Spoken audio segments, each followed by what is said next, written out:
from November 28th, 2023. Chair will entertain a motion. I'll move to approve the minutes. I'll second the motion to approve. We have a first and a second. Any discussion? All in favor say aye. Aye. Opposed? Ayes have it. Thank you. Moving on to item 3, discussion on Mill Pond Dam open house. Tim Blakesley, our city administrator, will give us a little summary on this. Tim. Sure. So at the last committee, the whole meeting, we had a discussion on various options and process we wanted to take on how to make a decision on the Mill Pond Dam. The consensus of the board was to move forward with an open house process. So we did hear from Ayers Engineering about 2 meetings ago. They gave a presentation to the committee on the various options. So now it's time to, again, narrow down those options. So to do that, we would like to receive public input.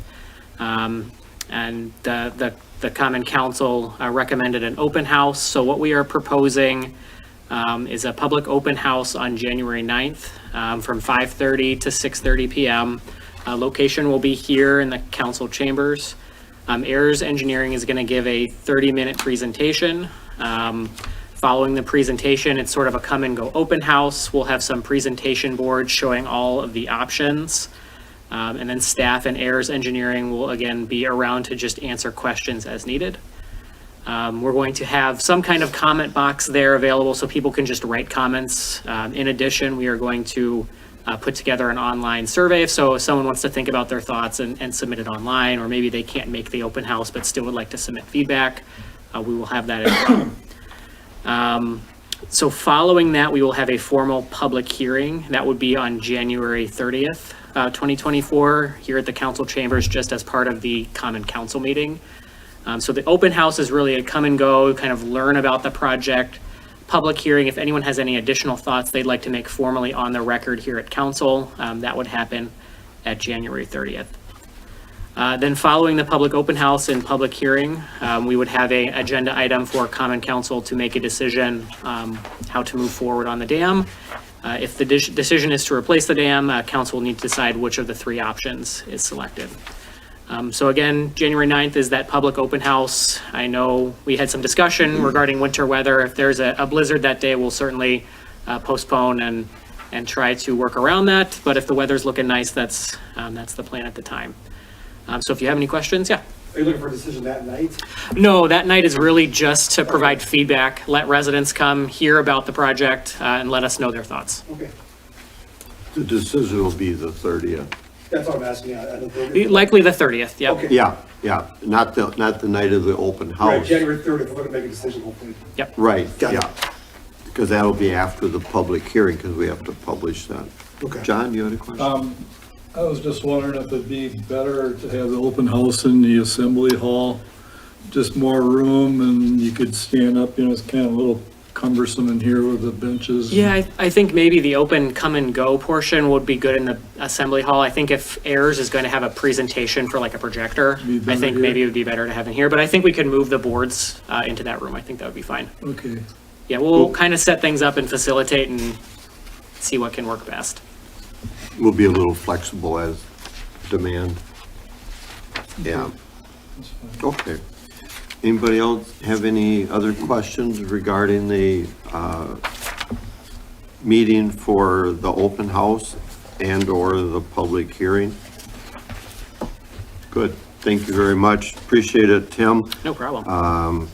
I'm sure that that'll be available in the paper and our website as well for those interested, and pass the word along to, I suspect we'll have a full crowd that night, so that's a And good The thing. one thing I would add is we're working on a flyer that we're going to put online on the website and distribute likely to the chamber and others as well. Okay, good, excellent. Thank you. Moving on to item 4, discussion on truck size limits ordinance, section 10-1-51. And you want me to Yeah, I'm gonna- call on the chief right away? Please do. I'm going to turn it over to him. Give them all the time in the world. That rather interesting, like a lot of things, sometimes they get outdated and we don't realize it. So I'm glad that you're looking at this. So, and that is the purpose of our request tonight. I've noticed over the last 6 months that I've been here, we do have some larger vehicles parked on the roads at night in the community. We did receive a few complaints over that time period. Many of these vehicles do exceed the current requirements under our ordinance, which is 16 feet in length, 8 feet in height, and 12,000 pounds in weight. Anything that's over those limits is prohibited from parking on the street between the hours of, I believe it's 7 p.m. I have it here one second, 7 p.m. and 5 a.m. By city ordinance. Obviously, we've entered into winter parking now where all vehicles are prohibited, but this seemed like a good time to bring this up. Gives us time to make some, if there are changes, to make notice to our residents and let them know. The reason for our request, basically the 16-foot limit is what is of concern.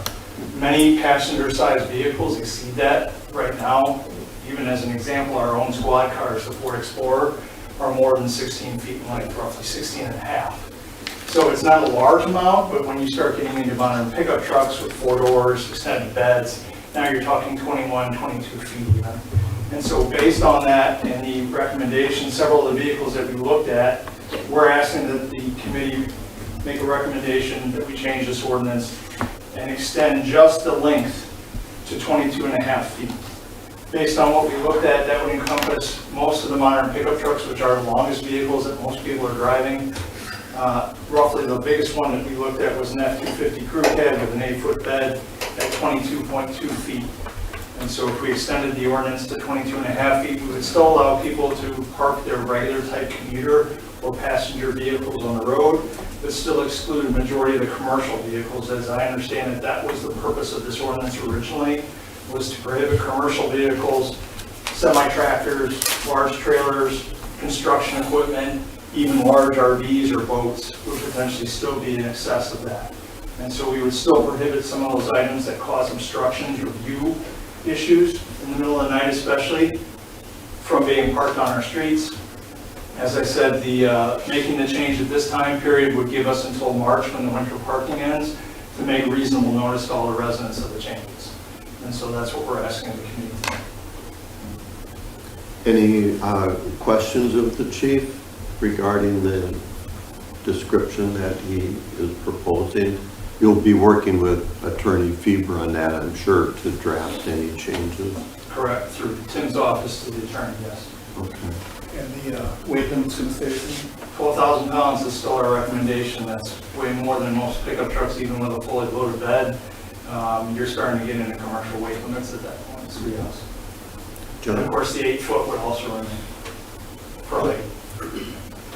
Well, like a vehicle with a boat hitched up to it, or a boat trailer hitched up to it, that would be in violation then, right? Yeah, so again, one of the examples I can give you is I saw a bass type boat on a trailer over the summer parked on the street. In measuring that with the trailer, it was well over 20 feet. I believe the boat was somewhere around the 18-foot mark. And then of course the trailer time and everything extended beyond plus to the rear of that. So I think, yes, for most boats with trailers, we would be over that. There would be some John boats or smaller flat bottom boats that I think could fit under that and may not potentially be banned, so we would still have a few that could squeak in there, but our feeling is most of the large vehicles would still exceed the 22-foot limit. But even if they're hooked up to a truck or a car or whatever, they'd be in violation, the combination? The ordinance is not specific on a vehicle in combination, but I think maybe that would be a good question for us to have the attorney look at the wording. Yeah. If that's the intent of the committee, then yes, maybe we should add language to be in combination or in whole of some part. Right now, there's nothing that indicates it's in combination, it just bans large vehicles. Again, if you're looking at commercial vehicles, most commercial trailers are far in excess of the 22-foot line.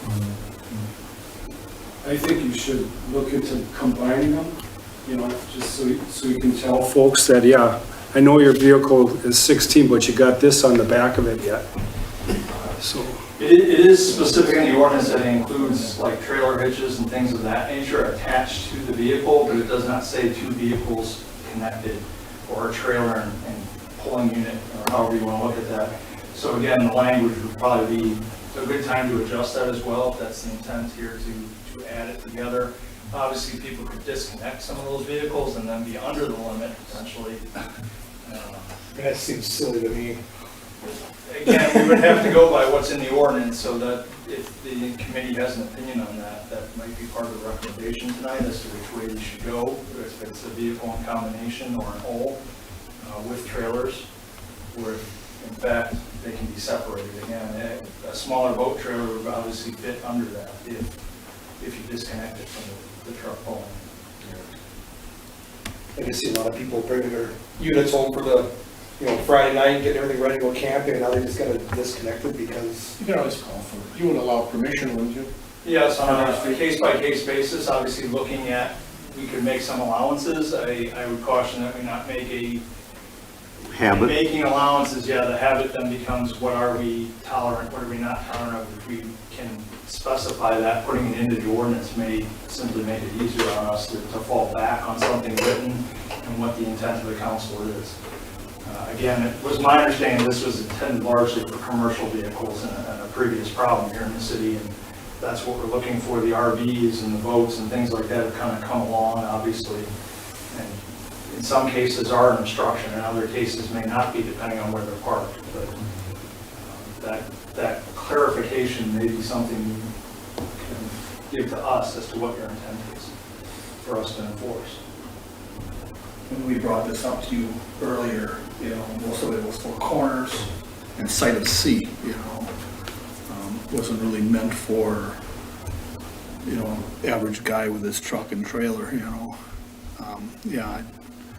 I think it's just common sense on the police departments if they see that and they know they're not parked there all the time and it's moved.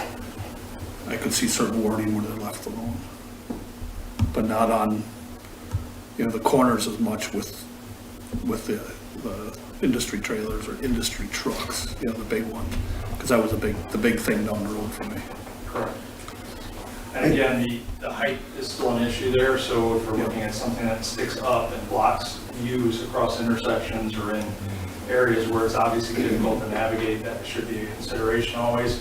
Discretion still applies for the officer. The officer can look at the individual concern, look at what's occurring, and then make a decision as to whether or not it should be enforced or if, a warning or something of that nature should be applied. So yes, I would agree with you. There's still a discretionary decision on the part of the officer before they take any enforcement ever. I don't tend to take that from them. So it would be height also, not just, like it says, a semi, tractor. The height would also. So the current ordinance bans anything over 8 feet in height. So yes, we still want to retain that 8-foot limit. That would, in the case of a tractor trailer, the tractor is only over 8 feet in height, depending. There are some other models, I guess, but in my experience, the vast majority of any kind of semi-tractor is more than 8 feet in height, and therefore would still be considered a vision obstruction, especially at the corners or something as we're discussing. So yes, we would want to keep that height restriction. We still want to keep the 12,000-pound restriction, which also would impact most tractors, semi-trailers, anything of that nature, commercial type vehicles. Some travel trailer, you're talking, especially a fifth wheel, you're talking 13 feet high. I mean, that's far cry from 5 feet or from 8 feet. I believe that is the legal limit, is around 13 and a half feet. Yes. So that would, obviously there are a lot of vehicles that exceed the 8-foot height that we would still be banned from parking. I think any discussion, you get a draft of something, work with Tim and the attorney on it, and then they can pass it around so everybody can comment on it. Like you said, we have time, but before we blink too many times, it'll be March. And we want it to be in force a little while before it goes into effect. And certainly, I don't think the intent is to put a burden on the police department. They have enough jobs to do already, let alone another one, but certainly one that doesn't fit now could not be enforced anyway. So it's a good coincidence to clean it up and at the same time improve some of the concerns that we have, yeah. Good, I like that. So if the council has any comments, certainly get those to Tim, and we'll look forward to seeing something soon. Good. Thank you, Apologies Chief. for being late, so. No, you were right on time. Thank you, everybody. I wanted to mention, we do have a special council meeting on the 29th at 9 o'clock. So put that on your calendar. That'll be coming out in the near future. Unusual but necessary to make some corrective changes in the comprehensive plan. So that'll be coming out. That's just an FYI. Chair will entertain a motion to adjourn to 7 o'clock, our normal common council time. Motion to adjourn. I'll second the motion to adjourn. We have a first and a second. All in favor, say aye. Opposed? The ayes have it. Thank you.